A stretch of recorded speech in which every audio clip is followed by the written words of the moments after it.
Hello बच्चों, आज हम फ्रांसीसी क्रांति के अंतर्गत फ्रांस संवैधानिक राजतंत्र बन गया नामक टॉपिक पर प्रकाश डाल रहे हैं।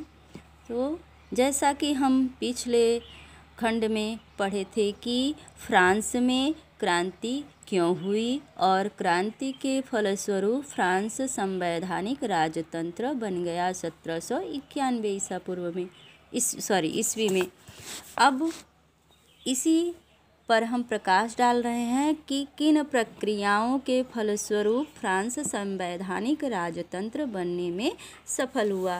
तो 1791 ईस्वी में नेशनल असेंबली के द्वारा संविधान का प्रारूप तैयार कर लिया गया। जैसा कि हम पहले बता चुके हैं कि तृतीय एस्टेट के लोगों द्वारा, जो तृतीय एस्टेट के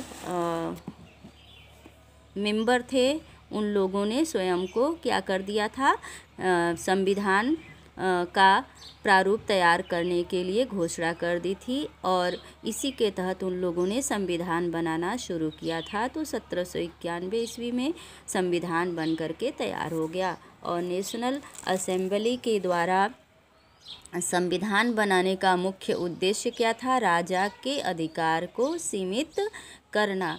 अर्थात तृतीय एस्टेट द्वारा जिन्होंने अपने आप को नेशनल असेंबली घोषित किया था, जो संविधान बना, उसके द्वारा सबसे पहला कार्य क्या किया गया कि राजा के अधिकार को सीमित कर दिया गया। अब क्या हुआ, जब राजा का अधिकार सीमित हो गया तो सत्ता जो एक व्यक्ति के हाथों में केंद्रीकृत थी, अब वह विभिन्न संस्थाओं में विभाजित कर दी गई और शासन की शक्तियाँ विभिन्न संस्थाओं में विभाजित एवं हस्तांतरित कर दी गई। इस प्रकार फ्रांस ने संवैधानिक राजतंत्र की नींव डाली। अर्थात जो फ्रांस केवल लुई 16वें द्वारा शासित था, एक परिवार द्वारा, एक वंश द्वारा शासन चला आ रहा था, अब क्या हो गया कि केंद्रीकृत शासन को विभिन्न संस्थाओं में बांट दिया गया।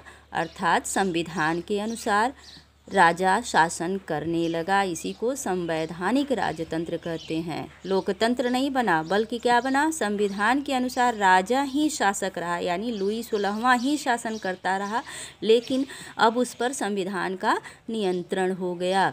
तो इसे ही क्या कहते हैं, फ्रांस में संवैधानिक राजतंत्र की नींव पड़ी। अब हम इसको इस चित्र के माध्यम से समझा रहे हैं। ये है जिन संस्थाओं में नेशनल असेंबली ने संविधान के माध्यम से शासन की शक्तियों को विभाजित किया, वे हैं न्यायपालिका, कार्यपालिका और विधायिका। जैसा कि अपने देश में भी यही तीनों संस्थाएं मिलकर के लोकसभा, राज्यसभा और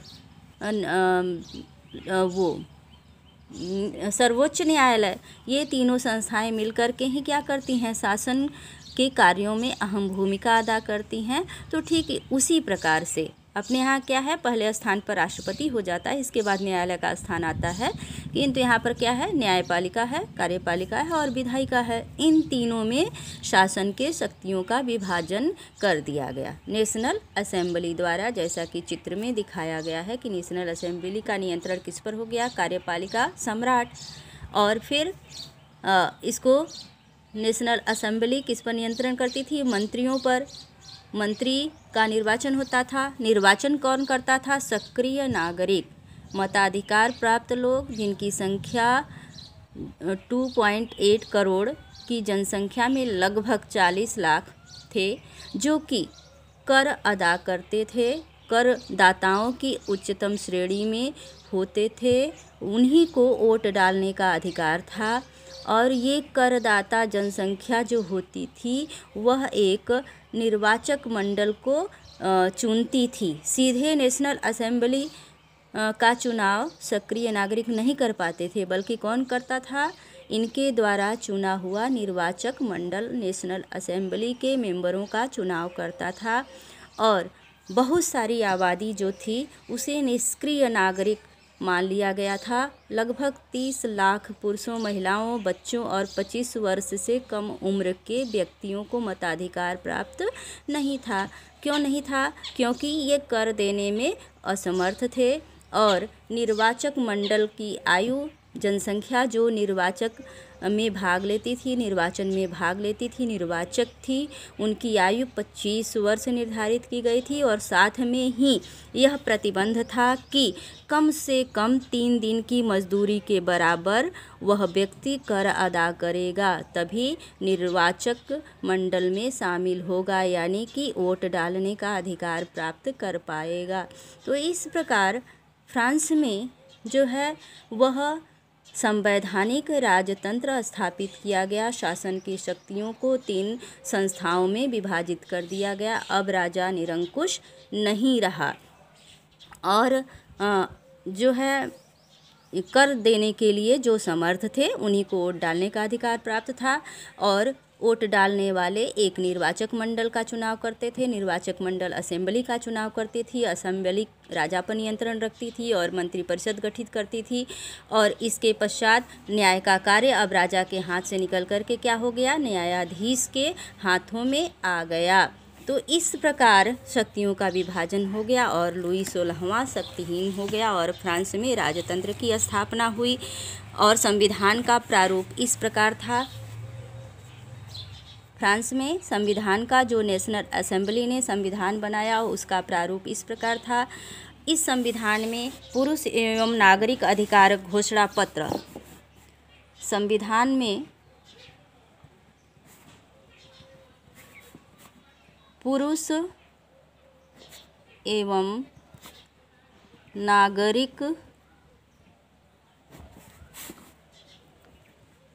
घोषणा पत्र को प्रमुख स्थान दिया गया।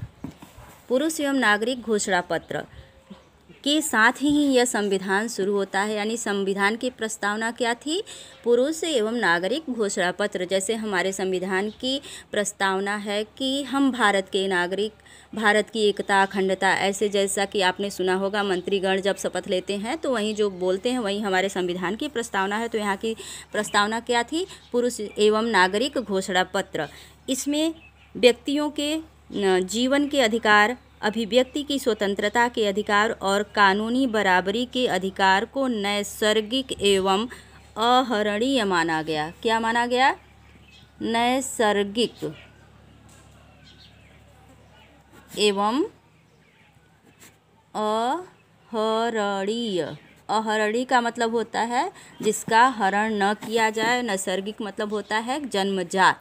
तो मतलब यहाँ पर जो संविधान बना उसने कानून के समक्ष सभी नागरिकों को एक बराबर मानने का अधिकार दिया और किसी भी व्यक्ति के अभिव्यक्ति का अधिकार नहीं छीना जाएगा, अर्थात लिखने का, बोलने का, भाषण देने का ये जो अधिकार होता है इसे अभिव्यक्ति कहते हैं, अपनी भावनाओं को व्यक्त करने का अधिकार। और साथ ही किसी को जन्मजात विशेषाधिकार प्राप्त नहीं होगा, सभी लोग कानून के समक्ष समान होंगे। ऐसी व्यवस्था के साथ ही संविधान के अनुसार फ्रांस संवैधानिक राजतंत्र बन गया। अगले वीडियो में हम फ्रांस में संवैधानिक राजतंत्र का अंत और लोकतंत्र की स्थापना पर प्रकाश डालेंगे।